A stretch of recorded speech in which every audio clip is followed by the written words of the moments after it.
Hi friends, welcome to my ध्वजा। Best time कौन सा है बच्चे को धूप देने के लिए ताकि बच्चे को विटामिन डी मिल सके? क्या उसका बच्चे को कोई ज़रूरत होता है? क्या कोई स्पेसिफिक बॉडी पार्ट है जहाँ पे हम लोग को धूप देना चाहिए? क्या किसी स्पेसिफिक समय धूप देंगे तो हम लोग के लिए अच्छा होता है? अगर हम लोग ऐसी जगह पे रहते हैं जहाँ पे धूप आती ही नहीं है तो फिर हम लोग ये चीज़ें कैसे मैनेज करेंगे?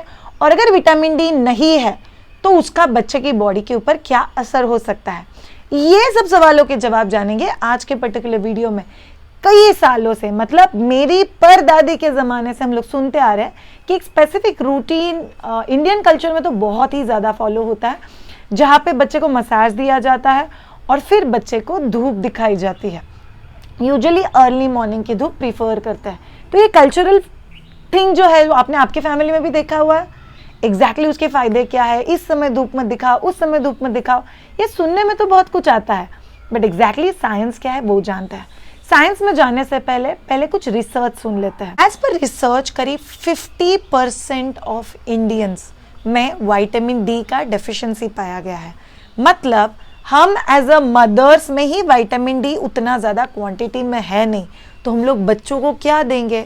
बिकॉज बच्चों के लिए विटामिन डी का सबसे मेजर सोर्स होता है माँ का दूध। बट अगर माँ की बॉडी में कम है तो वो बच्चे तक जाएगा कैसे? ये बहुत इंपॉर्टेंट चीज़ है। बिकॉज माँ डेफिशिएंट है, इसीलिए मैक्सिमम बच्चों में भी विटामिन डी उनको उतना मिल ही नहीं पाता जितना उनको मिलना चाहिए। विटामिन डी के बॉडी में क्या क्या फ़ायदे होते हैं पहले वो जान लेते हैं। विटामिन डी ये बहुत इंपॉर्टेंट विटामिन है जो कैल्शियम एब्जॉर्प्शन के लिए और फॉस्फोरस के एब्जॉर्प्शन के लिए काम आता है। कैल्शियम और फॉस्फोरस ये दोनों ही चीज़ें बोन डेवलपमेंट, स्पेशली बच्चों के ग्रोइंग ईयर्स में बहुत इंपॉर्टेंट रोल प्ले करता है। और आपको तो पता है, बच्चा इनिशियल डेज से ही बच्चे का bone formations, muscular formations, bone का स्ट्रेंथ, बिकॉज बच्चा नए नए माइलस्टोन अचीव कर रहा है, इसीलिए बोन स्ट्रेंथ ही बच्चे के डेवलपमेंट का एक बहुत ही ज़्यादा इंपॉर्टेंट हिस्सा है। दूसरा चीज़, विटामिन डी बच्चों की बॉडी में डाइजेस्टिव सिस्टम को इम्प्रूव करने में बहुत ज़्यादा हेल्प करता है। अभी ये तो कनेक्शन शायद समझ में नहीं आया। सो आइडियली हम लोग बोलते हैं विटामिन डी का सबसे मेजर नेचुरल सोर्स है सनलाइट। धूप ये एक ऐसा चीज़ है जो जब भी स्किन से पेनिट्रेट होता है तो स्किन के अंदर कुछ मॉलिक्यूलर कन्वर्जन होने के साथ विटामिन डी का इनएक्टिव फॉर्म तैयार होता है। फिर वो इनएक्टिव फॉर्म ब्लड के थ्रू किडनी और लिवर तक जाता है, जहाँ पे उसका कन्वर्जन एक्टिव विटामिन डी में होता है। ये सारे प्रोसेस का फ़ायदा इंटरनल ऑर्गन्स को भी होता है। इसीलिए अगर बच्चे को विटामिन डी मिलता रहे तो बच्चे के इंटरनल ऑर्गन्स, बच्चे का डाइजेस्टिव सिस्टम बहुत ही अच्छे से काम करता है। न्यूबॉर्न बच्चों में बिलीरुबिन का क्वांटिटी बहुत ज़्यादा होता है, जिसको हम लोग बोलते हैं नियोनेटल जॉन्डिस, जो करीब 80% बच्चों में भी माइल्ड फॉर्म में पाया जाता है। करीब 60% बच्चों में माइल्ड से थोड़ा सा ज़्यादा, और करीब 20% बच्चों में वो हाई भी होता है, जिसको हायर ट्रीटमेंट भी लग सकती है। बट जिन बच्चों को सनबाथ दिया जाता है तो उन लोगों का बिलीरुबिन लेवल्स कंट्रोल में आने के चांसेस बहुत ज़्यादा हाई हो जाते हैं और उनका रिकवरी भी बहुत ज़्यादा फास्ट हो जाता है। इसीलिए उनको जॉन्डिस होना या हुआ जॉन्डिस ठीक करने में विटामिन डी एक बहुत इंपॉर्टेंट रोल प्ले करता है। बच्चों को विटामिन डी का फ़ायदा इम्यूनिटी में भी होता है। अगर बच्चों में विटामिन डी की लेवल अच्छी है, बहुत ज़्यादा हेवी क्वांटिटी में विटामिन डी नहीं चाहिए। ये कोई ऐसा विटामिन नहीं है जो बहुत ह्यूज क्वांटिटी में लगता है। Okay, ideally 400 IU per day भी बच्चों को अगर मिल जाए तो भी बहुत हो जाता है। रिस्पेक्टिव डॉक्टर आपको बताएंगे कि कितना डोसेज आपके बच्चे के लिए आइडियली रिक्वायर्ड है। बट अभी के लिए सारी चीज़ों की बात करते हैं। तो बच्चे को आप लोग अगर दिन में थोड़ी के लिए भी सनबाथ दे देते हो तो बच्चे की इम्यूनिटी के लिए भी बहुत ज़्यादा अच्छा रोल प्ले करता है। उसके साथ विटामिन डी डेफिशिएंट जो बच्चे रहते हैं उन लोगों में ग्रोथ रिटार्डेशन पाया गया है। उसी के साथ वो बच्चे बहुत ज़्यादा इरिटेटेड होता है, तो बच्चे को काम डाउन करने के लिए भी विटामिन डी एक इम्पॉर्टेंट रोल प्ले करता है। अब जानते हैं विटामिन डी किन किन चीज़ों से मिल सकता है। फर्स्ट ऑफ ऑल, अगर आप ब्रेस्ट फीड करने वाली मदर हो तो आपको इंश्योर करना है कि आपकी डाइट में बहुत अच्छे विटामिन डी के सोर्सेस हो। Usually fishes, cod liver oil, अंडा, मिल्क एंड मिल्क प्रोडक्ट्स, इन चीज़ों से आपको विटामिन डी बहुत अच्छे से मिल सकता है। सो एज अ मदर, अगर आप लोग आपके डाइट में egg yellow, whole boiled egg, curd, milk, paneer, cheese, tofu, fish, ये चीज़ें डाइट में रखोगे तो आपका विटामिन डी का लेवल इंप्रूव होगा। ऑटोमेटिकली आप जो बच्चे को ट्रांसफ़र करोगे वो भी बहुत अच्छे से इंप्रूव होगा। पॉइंट नंबर 2, आप बच्चे के डॉक्टर से बात कर सकते हो। यूजुअली बच्चों को सप्लीमेंटेशन दिया जाता है विटामिन डी का, and which is the best source, because कहीं पे कई रीजन्स ऐसे हैं इंक्लूडिंग इन इंडिया या बाकी कॉन्टिनेंट्स में भी जहाँ पे धूप दिखाई देता है, आता तो है नहीं, धूप फील भी नहीं होता है, सन है लेकिन वार्मथ नहीं है, तो फिर बच्चे को सन बाथ हम लोग देंगे कैसे? तो उन सारे ही केसेस में बच्चे को सप्लीमेंटेशन देना ये एक बहुत श्योर सोर्स हो जाता है कि बच्चे को उससे तकलीफ नहीं होगा। थर्ड, जो मदर बच्चे को पाउडर्ड मिल्क दे रही है, आप लोग चेक कर सकते हो कि क्या बच्चे को जो आप पाउडर्ड मिल्क दे रहे हो विटामिन डी से फोर्टिफाइड है, बिकॉज माँ के दूध में से mild quantity of vitamin D तो मिल ही रहा है अगर माँ अच्छा न्यूट्रिएंट ले रही है तो। बट अगर नहीं ले रही है बच्चा, अगर पाउडर्ड मिल्क पे है, तो आप लोगों को वो एक न्यूट्रिएंट चेक करना बहुत ज़्यादा ज़रूरी है। Next point is sun bath. Ideally हम लोग बोलते हैं एक्सट्रीमली हार्श सन रेज, ये बच्चे के लिए सही नहीं है बिकॉज बच्चे का स्किन उसको नहीं ले पाता है, इसीलिए कुछ स्पेसिफिकेशंस आपको फॉलो करने हैं जिसके बारे में हम लोग बात करेंगे। बट सन रेज एक बहुत इंपॉर्टेंट सोर्स हो सकता है बच्चे को विटामिन डी मिलने के लिए। ओके तो बच्चे को सन बाथ हर रोज़ देना it's a very very good practice. जिनके आसपास सन है ही नहीं वो लोग बाकी की चीज़ें 100% फॉलो कर सकते हो। अगर आपके आसपास सन है और आप बच्चे को सन बाथ दे पाते हो तो भी क्या श्रेया बच्चे को विटामिन डी देना चाहिए? यस, आइडियली हम लोग बोलते हैं कि सन रेज, अभी जो पॉल्यूशन है एयर में और उसको कट करके जब भी सन रेज आता है, एक्चुअली हम लोग को पता नहीं कि कितना ज़्यादा बेनिफिशियल सन रेज हमारे स्किन तक पहुंच पाता है और उसमें से कितना ज़्यादा बच्चे का बॉडी अब्जॉर्ब कर पाता है।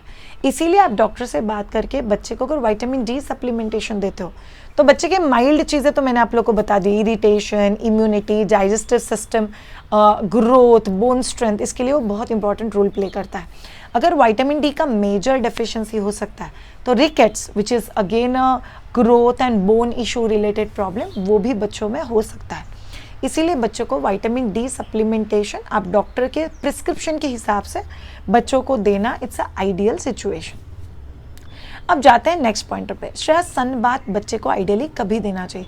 बहुत ही पुराने ज़माने में कहा जाता था कि बच्चे को सुबह 6:30 से लेकर 9 बजे के बीच में सन बाथ देना चाहिए, बट तभी पॉल्यूशन काफ़ी कम था, अर्ली मॉर्निंग रेज डायरेक्टली घरों तक आती थी, ऊंची ऊंची बिल्डिंग्स भी नहीं थे, इसीलिए वो चीज़ पॉसिबल था।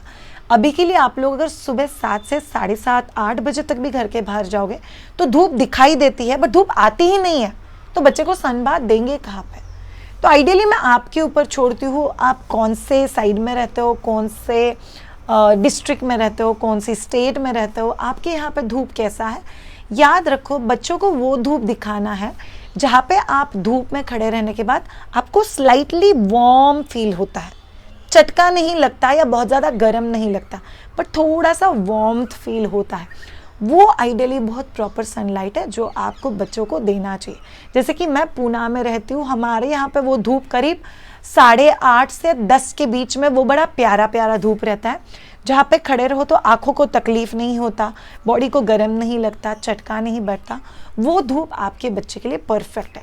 तो आप में से कोई लोगों के घरों में वो धूप, टेरिस पे वो धूप सुबह 7 बजे आता होगा तो 7 बजे दे दो, 8 बजे आता है तो 8 बजे दे दो, 10:30 बजे आता है तो 10:30 बजे दे दो, कोई प्रॉब्लम नहीं है। आप खुद जाके चेक कर लो। श्रेया, क्या बच्चे का बॉडी पूरा खुला होना चाहिए जब भी हम लोग बच्चे को सन बाथ देते हैं?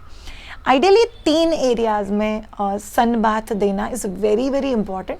सबसे इंपॉर्टेंट चीज़ है नेवल एरिया। ऐसा कहता है कि बच्चे का नाभि किसी भी चीज़ को बहुत अच्छे से एब्जॉर्ब कर पाता है। दूसरा चीज़, नाभि के पीछे के हिस्से में बच्चे का पूरा डाइजेस्टिव सिस्टम है, तो उस सनरेज का जो भी बेनिफिट डाइजेस्टिव सिस्टम को मिलना है वो मिलने में बहुत ही ज़्यादा हेल्प होता है। तीसरा चीज़, नाभि ये एनर्जी रिसीवर पॉइंट है हम सभी के लिए, मतलब मैं ले लो, आप ले लो, तो वो सन को एक्सपोज करना बहुत ज़्यादा इंपॉर्टेंट है।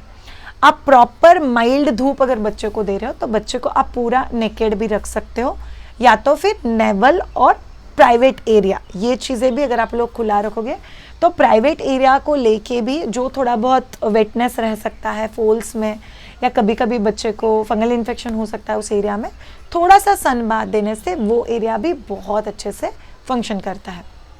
तीसरा एरिया जहाँ पे आपको सन बाथ देना चाहिए इज बैक। कई बार लोग बोलते हैं कि बच्चे की आंखों पे डायरेक्ट धूप नहीं आना चाहिए। ये कौन सा वाला धूप जो मैंने आपको बोला, चटका लगने वाला धूप, उस धूप में से वैसे भी बच्चों को नहीं लेके जाना है। जो माइल्ड वाला धूप है वो आंखों पे आए तो भी चलेगा, बट आपको बच्चे को टर्न करके बच्चे के स्पाइन एरिया में धूप देना बहुत ज़्यादा ज़रूरी है।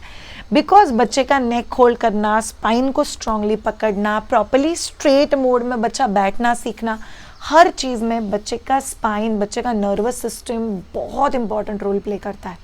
तो बच्चे को धूप जब भी आप लोग देते हो तभी इन तीनों एरिया में, like naval area, private area और बैक के साइड में धूप देना can be a very important thing for your child. शायद कितने समय तक धूप देना चाहिए? आइडियली हम लोग बोलते हैं 5 मिनट से लेके 30 मिनट तक, डिपेंड्स कैसा धूप है आपके यहाँ पे, उस हिसाब से आप लोग दे सकते हो। कई बार रिसर्च ने यह भी कहा है, इनफैक्ट एक हिंदुस्तान टाइम्स में मैंने आर्टिकल भी पढ़ा था, जिस आर्टिकल में एक साइंटिस्ट ने कहा था कि पूरे हफ्ते में मिला के बच्चे को अगर 30 मिनट्स का भी सन बाथ मिलता है प्रॉपर एरिया में और प्रॉपर रेज जो बहुत ज़्यादा हार्श नहीं है, तो वो बच्चे के लिए बहुत बेनिफिशियल हो सकता है। अगर आपका बच्चा 6 मंथ्स प्लस है और आप लोग ये वीडियो देख रहे हो, तो आप लोगों को इंश्योर करना है कि आप लोग बच्चों के डाइट में विटामिन डी वाले सोर्सेस ऐड करो। जैसे कि मैंने आप लोगों को बोला, दूध, दही, पनीर, चीज़, फिश, अंडा, specially egg yellow, cod liver oil, ये सब चीज़ों से बच्चों का विटामिन डी बहुत ही ज़्यादा इम्प्रूव होता है। याद रखो ऑल ऑफ यू, न्यूट्रिएंट छोटा हो, बड़े क्वांटिटी में लगता हो, छोटे क्वांटिटी में लगता हो, जो बच्चों की बॉडी के लिए चीज़ें इंपॉर्टेंट है वो बहुत ही ज़्यादा इंपॉर्टेंट है। इसीलिए अगर आपके पास धूप है आसपास तो उसका बहुत इंपॉर्टेंट रोल हो सकता है बच्चों को एनर्जी देने के लिए, एंड यूज़ इट। एक लास्ट क्वेश्चन जो बहुत सारे लोगों के दिल में आता है कि शायद सुबह का धूप अगर नहीं दिया और हम लोगों ने दोपहर का धूप दिया तो बच्चे को विटामिन डी मिलेगा ही नहीं क्या? सो बहुत सिंप्लीफाइड वर्जन हम लोग बोलते हैं कि बड़ों का स्किन भी कभी कभी बहुत हार्श रेस नहीं सहन कर पाता है, तो बच्चों का स्किन तो बहुत ही सॉफ्ट होता है। इसीलिए आप लोग गलती से अगर बच्चे को लेटर डे में, मतलब जहाँ पे धूप ज़्यादा है और बच्चे को घर के बाहर लेके जा रहे हो, तो यूजुअली हम लोग बच्चों को बोलते हैं कि पतले लाइट कलर के कपड़े पहनाओ जो फुल स्लीव्स है। बच्चों को SPF 15 SPF वाला सनस्क्रीन लगा के फिर ही बच्चे को धूप में लेके जाओ, तो वो बच्चों को हार्म नहीं करेगा। तो ये बेसिक चीज़ों का ख्याल रखो। बच्चे को जब भी धूप में लेके जा रहे हो बहुत डार्क कपड़े मत पहनाओ, तो बच्चे को बहुत ज़्यादा गर्म फील करवाएगा। लास्ट पार्ट जो बहुत ही ज़्यादा इंपॉर्टेंट पार्ट है, जब भी आप लोग बच्चे को सन बाथ दोगे या गलती से अगर दोपहर में कभी आप बच्चे को धूप में लेके चले गए, उसकी इमीडिएटली बाद बच्चे को ब्रेस्ट फीड करवाना बहुत ज़्यादा ज़रूरी है। बिकॉज आप जब भी बच्चे को धूप में रखोगे, भले ही वो माइल्ड सुबह का अच्छा वाला धूप है, तो भी आप लोग को ध्यान में रखना है कि बच्चा स्वेट करता है, तो there is a possibility of dehydration जिसका बच्चे को तकलीफ हो सकता है। इसीलिए जैसे ही सन बाथ खत्म हो जाता है, प्लीज़ बच्चे को इमीडिएटली ब्रेस्ट फीड करो, बच्चा हेल्दी और सब कुछ healthy. So thank you so much all of you ये पर्टिकुलर वीडियो देखने के लिए। अगर आपको हमारे वीडियोस अच्छे लग रहे हैं तो चैनल को सब्सक्राइब जरूर करना। अगर आपका बच्चा 3 मंथ्स प्लस है, do join our programme for babies holistic development activity and parenting. Next batch जनवरी में शुरू हो रहा है, तो आप लोग वो बैच 100% ऑनलाइन होता है। आप ऑल ओवर द वर्ल्ड कहीं से भी बैच ज्वाइन कर सकते हो। अगर आपका बच्चा 5 महीने प्लस है, do join our programme for a peaceful solid introduction and as a mother your fitness, your health, आपका स्टमक टोनिंग, आपका डाइट, आपका ब्रेस्ट फीडिंग, इस सब के लिए भी have a recorded version of courses जो आप लोग वेबसाइट पर चेक कर सकते हो। अगर आप में से किसी को मुझसे पर्सनली ट्रेन होना है, get in touch with us on www.mayaduja.com। Have a great time and bye.